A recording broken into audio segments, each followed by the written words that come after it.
Bonjour, c'est Gilles sur boursicoté.com. Voici l'analyse technique des principaux indices mondiaux. Nous allons utiliser, nous allons comparer la progression ici de cette phase de rebond technique que nous constatons sur le CAC 40 sur différents indices. Et nous allons voir que selon l'exposition notamment à l'euro, eh bien l'impact ici de ce rebond technique est tout à fait différent.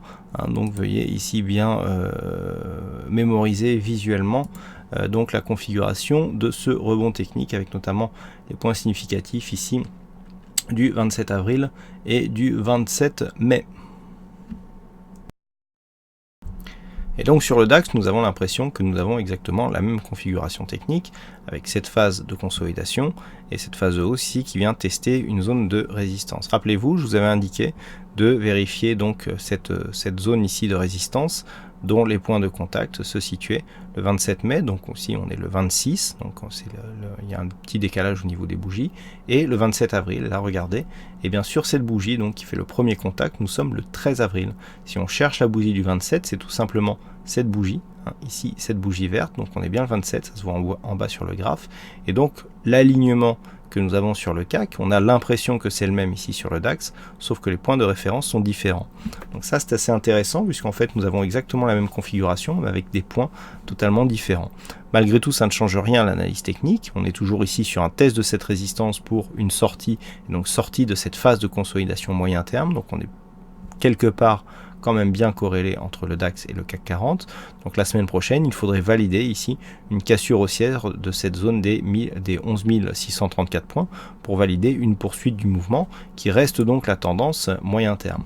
Du point de vue des indicateurs, nous avons une configuration sensiblement équivalente à celle du CAC avec un RSI qui se neutralise, un RSI, le stochastique donc qui rentre en zone de surachat, ça c'est identique au CAC, et le MACD qui accompagne le mouvement avec la même baisse des volumes ici sur la phase de hausse. Alors attention, je vous rappelle que le DAX, il manque une bougie puisque malgré l'heure tardive à laquelle je fais cette analyse, les cotations du DAX ne sont toujours pas arrivées.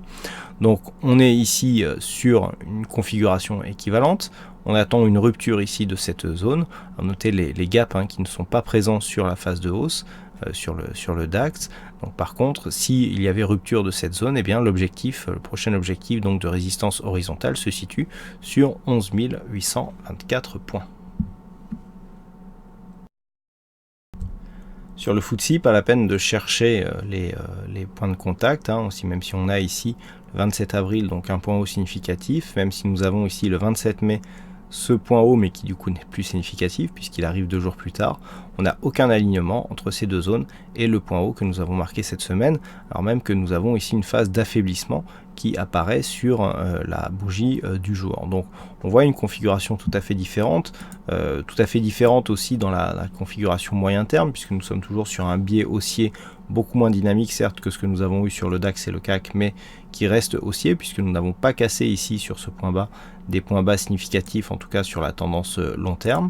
Et donc même si on a un mouvement beaucoup plus faible ici sur le FTSE, pour l'instant il n'y a pas d'impact sur la tendance moyen terme. Alors attention toutefois, puisqu'on a quand même testé ici cette zone des 6695 points, on l'a cassé légèrement, pour l'instant ça ne porte pas à conséquence. Par contre, si on regarde la tendance court terme, on aurait pu penser ici que sur la rupture haussière de cette zone, on allait sortir ici de la dynamique baissière. Par contre, la confirmation n'est pas intervenue dans le sens où nous avons une zone ici qui était une zone majeure des 6875 points. C'était une zone moyen-long terme qui a longtemps été un plafond de verre pour cet indice anglais. Et lorsque l'on peut voir, c'est que cette zone précédemment était plutôt support, comme elle l'a été précédemment. À chaque fois qu'elle était recassée, on arrivait à remonter par-dessus. Et là, sur cette phase ici, on est venu tester une première fois cette zone, on a rebondi, on l'a cassée, on l'a retrouvée comme zone de résistance, donc ça c'est assez classique sur le mouvement direct, sauf que sur cette phase ici, on a inscrit un nouveau point bas, et on revient ici sur cette zone. Alors, il y a deux possibilités. Soit on confirme le fait que cette zone des 6875 est redevenue résistance, et dans ce cas-là, d'un point de vue moyen terme, c'est assez mauvais pour le FTSE, on peut avoir ici un pattern de retournement. Soit, regardez bien, nous avons une figure qui est en train de s'inscrire, si on considère ici ces deux points hauts, d'accord, et si on considère ce point bas, et si on considère la bougie du jour comme ayant donné un point bas. Nous avons ici un mouvement qui part d'une phase dynamique, qui trace ici une épaule, ensuite nous avons une tête, d'accord, et ici une épaule. Donc ce qu'il va falloir surveiller, c'est un retour sur cette zone, et c'est là que l'on revient sur cette zone ici et 6875. Deux possibilités, soit on revient sur cette zone, d'accord, et on la transperce. On valide le fait que cette zone qui était une zone majeure est repassée à la hausse comme un signal haussier renforcé par l'épaule tête-épaule inversée qui nous donne un objectif haussier assez intéressant, puisque si on part du principe que l'on prend par exemple cette zone de support à 6652 sur une ligne de coup ici à 6875, nous sommes sur un gain approximatif de 220 points. 220 points à partir de cette zone, ça nous emmène à 7100, les plus hauts ici annuels. Donc attention à une éventuelle rupture haussière de cette zone, ça nous enverrait sur les plus hauts annuels. Par contre, si sur cette phase on ne vient pas valider et que l'on casse ici ce point bas, on valide le fait que la zone des 6875 est redevenue une résistance majeure, et sur rupture de cette phase, eh bien, on peut accélérer donc la dynamique baissière et donc commencer à jouer le retournement avec un...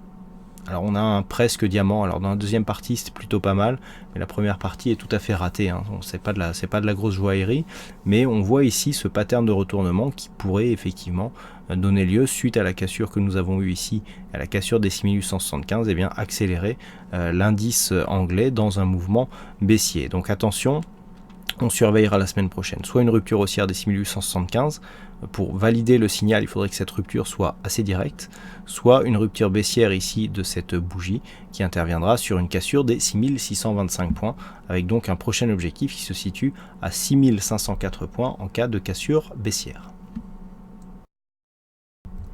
Une vue élargie sur le S&P 500 pour voir que malgré ici la phase de neutralisation que nous avons sur la vue court terme, on reste bien dans une dynamique haussière moyen terme qui aimerait bien ici se confirmer, mais qui pour l'instant n'y parvient pas. Alors si on fait apparaître les indicateurs, on peut voir que c'est totalement létal, hein, sur la zone ici sur le RSI. Stochastique donne un petit point haut d'une tendance haussière, et le MACD est tout à fait neutre. Alors là on est gêné par cette bougie qui nous empêche de voir les volumes, et elle va nous embêter un sacré bout de temps. Bon, malgré tout, ce que nous pouvons voir, c'est qu'on a une phase de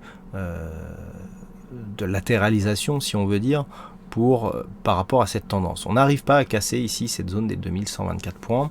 On a marqué ici une zone de point haut à 2134, mais on n'arrive pas à confirmer. Malgré tout, les points bas sont plutôt haussiers, hein. On voit bien ici sur cette vue un peu plus élargie, on voit que les points bas ici, on a une zone de point bas là, on a une zone là, et puis au fur et à mesure ça remonte, hein. Ça remonte ici en direction de cette zone justement de résistance. Mais tant qu'on n'a pas une cassure de celle-ci, eh bien il n'y a pas de poursuite et il n'y a pas de signal haussier. Donc pour l'instant, on attend ici une éventuelle cassure qui libérerait de l'énergie et qui pourrait provoquer une phase d'accélération. Par contre, en ce qui concerne la zone de support, s'il y avait une cassure de cette zone, bon, ça ne serait pas très grave, puisqu'on resterait quand même dans une continuité où on a, vous voyez, cette espèce de trend à deux étages, ou même si on vient ici sur ce deuxième étage, on n'y vient pas souvent, mais il y a toujours des reprises techniques, hein, notamment portées par ici ces points là-bas et ces points bas. Donc pour l'instant on est dans le haut du trend, donc bon, assez bien sécurisé. Par contre il faudrait absolument confirmer ici par une rupture de cette zone horizontale. Alors c'est exactement à 2131 points. Une configuration sensiblement équivalente, hein, sur le Nasdaq, puisque nous avons cette zone de points hauts ici à 4552 points qui ne veut pas céder. Nous avons des points hauts des points bas pardon, qui sont plutôt haussiers. Tout cela dans une tendance de fond qui reste là aussi orientée à la hausse, hein, pour ce qui est de la tendance moyen terme. On a même quelque chose de plus homogène sur le Nasdaq que ce que nous avons sur le S&P 500. Donc bon, on va pas s'étendre, hein, sur cette configuration du Nasdaq, puisqu'on dit quasiment toutes les semaines la même chose sur l'évolution de cet indice. Il faudrait aussi valider une rupture haussière de cette zone des 4552. Par contre, le risque ici baissier vient dans un premier temps de cette zone de test, hein, la semaine prochaine ici, 4460-80. Même si cette zone était testée à la baisse, eh bien nous avons ce support ici, ce support vert qui valide la continuité du mouvement moyen terme. Donc on reste haussier sur le Nasdaq du point de vue des indicateurs. C'est un petit peu comme le S&P 500, c'est flat sur le RSI, stochastique en léger surachat, et le MACD qui est assez neutre, donc pas d'évolution particulière du point de vue des volumes, donc on attend là aussi une cassure haussière de cette zone des 4552 qui, si elle intervenait rapidement, pourrait donner lieu à une accélération haussière en direction de nouveaux points hauts. Nous terminons donc avec ce Nikkei, donc qui sur une accélération vient valider ici un objectif que nous avions tracé à 20 946 points. Alors c'est assez intéressant, on valide ici cet objectif d'une manière très rapide et puis on redescend valider cette zone des 20 655 comme une zone de support sur cette phase. Donc on a ici pour l'instant en tout cas la résistance qui se transforme en support et donc on valide la continuité haussière sur le Nikkei. Alors attention toutefois, on avait ici une zone de support qui a été cassée sur cette phase, donc l'amplitude est faible pour l'instant de la poursuite haussière.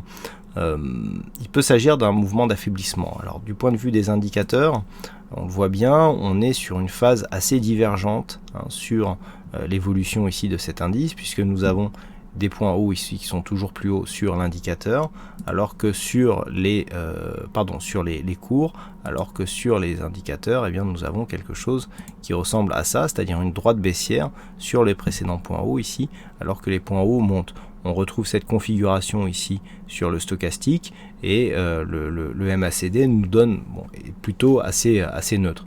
Donc attention ici, petit mouvement d'affaiblissement, il n'y a pas encore de signal de retournement, mais si on vient rajouter ici l'attaque de cette zone de support, ça commence à faire beaucoup. Donc tant que l'on va préserver cette zone des 20 655, on va lui laisser bénéficier, bénéfice du doute on va dire, mais par contre sur rupture de cette zone, vous verrez qu'en plus la semaine prochaine, si on vient rompre ici cette zone, on va encore une fois attaquer cette zone de support, et après l'attaque qu'elle a subie donc en fin de semaine dernière, s'il y avait rupture de ce support, il y aura invalidation et donc possibilité d'un retournement de cette tendance. Donc attention ici sur cette phase. Par contre, si les cours valident ici une poursuite du mouvement par une rupture haussière de cette zone des 20 946 points, ce scénario de baisse sera invalidé au profit d'une poursuite haussière. Voici donc ce que l'on peut dire sur cette analyse technique des principaux indices mondiaux. Je vous souhaite à toutes et à tous un bon week-end, bonne chance dans le prochain trade. Et on se retrouve donc dès la semaine prochaine pour d'autres analyses techniques sur le site boursicoté.com. Bon week-end à tous.